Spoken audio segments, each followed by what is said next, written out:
بعد مشاغل يوم مشحون، وتقوم بدري تواجه يومك علشان ترجع تاني تريح. لا بتتنفس ولا بتصرخ ولا بتحس بأي شعور.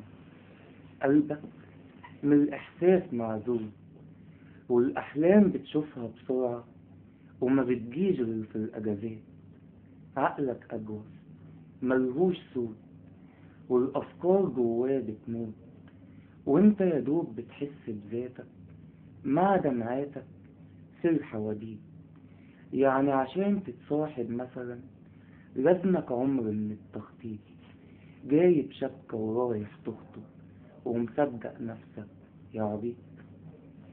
ما وسعتش قوي بقى يعني على قدها قوي يعني كده يعني يعني الواحد لازم يعني عشان يفكر ويحقق حلم مش لازم نقول له ده الموضوع وسع منك قوي، ده احنا المفترض يبقى دايما الحلم او لازم نحلم دايما يعني.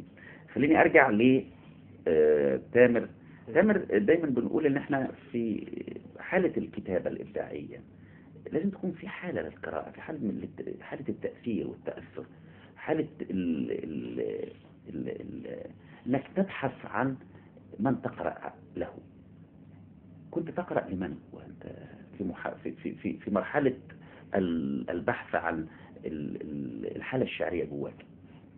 أنا لم أكن أقرأ عامية رغم إني شاعر عامية يعني. أنا كنت أقرأ فصحى أمل دوم كلي وعبد الوهاب البياتي وبدر شاكر السيار. كل رؤوس التغيير أو المرحلة الشعرية المهمة جدا في حياتنا، بدر شاكر السياب والبياتي وناظك الملائكة وصلاح عبد الصبور وأمل منقل. وانت يا هدى؟ أنا كنت بقرأ الصفحة الأستاذ فاروق جويدة أه. والعامية الأستاذ عبد الرحمن الأبنودي. وكان في طبعا قراءات تانية للأستاذ ناظك الملائكة كانت منهم. مين اللي كان يأثرك قوي؟ الأستاذ فاروق جويدة كان أكثر حد يعني. لأن في معادلة صعبة في الشعر الكبير الأستاذ فاروق جويدة اللي هو البساطة والسهولة. ودي والبساطة والسهولة، البساطة يمكن بمعناها العميق صعبة، مش لا تتحقق بسهولة. البساطة المعقدة هي كلمة البساطة، البساطة ده شيء صعب جدا، لكن لأنه لا يأتي إلا تلقائيا، تأتي تلقائيا البساطة. إبراهيم يعني أنا رواياتي متنوعة في الشعر، يعني مثلا قريت وركة، قريت رمزور، وأكتر حد حبيته عموما كان جاهين، صلاح جاهين. يعني تأثرت بيه جامد.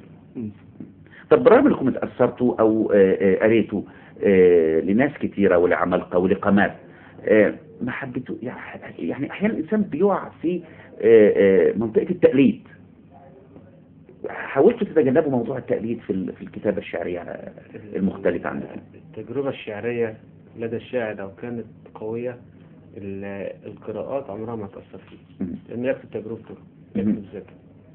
ثم القراءة لا تنحصر على الشعر فقط. هو السؤال كان يعني أنا قرأت في الشعر. تمام. قراءات في كل حاجة، في الرواية وفي القصة القصيرة وفي الأدب. غير كده التجربة الحياتية نفسها والثقافة المرئية، يعني لم تعد القراءة بس هي اللي تشكل وجدان الشاعر. في العصر الحديث في فضائيات، في تلفزيون، في أفلام روائية، في انترنت. ما أعتقدش إن أنت بتأثر فيه. لا هنشوف يعني الكلام ده مظبوط ولا لا. هدى، الانترنت أثر فيكي ولا لا؟ لا أنا ماليش في التكنولوجيا خالص. لا. طيب إبراهيم؟ هو أثر فيا لأن أنا بتفاعل وبخش أشترك على منتديات شعر. طبعا.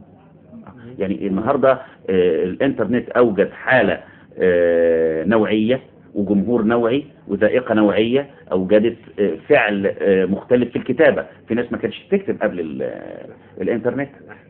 أنا كنت بكتب قبل الانترنت، بس أنا حاليا مشارك في منتديات على الانترنت.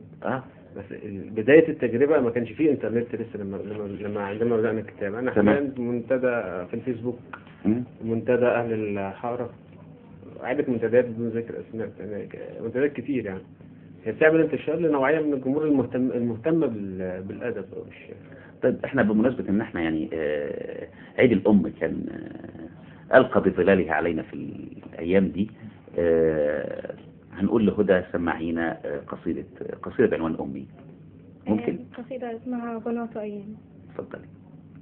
الآن ضميني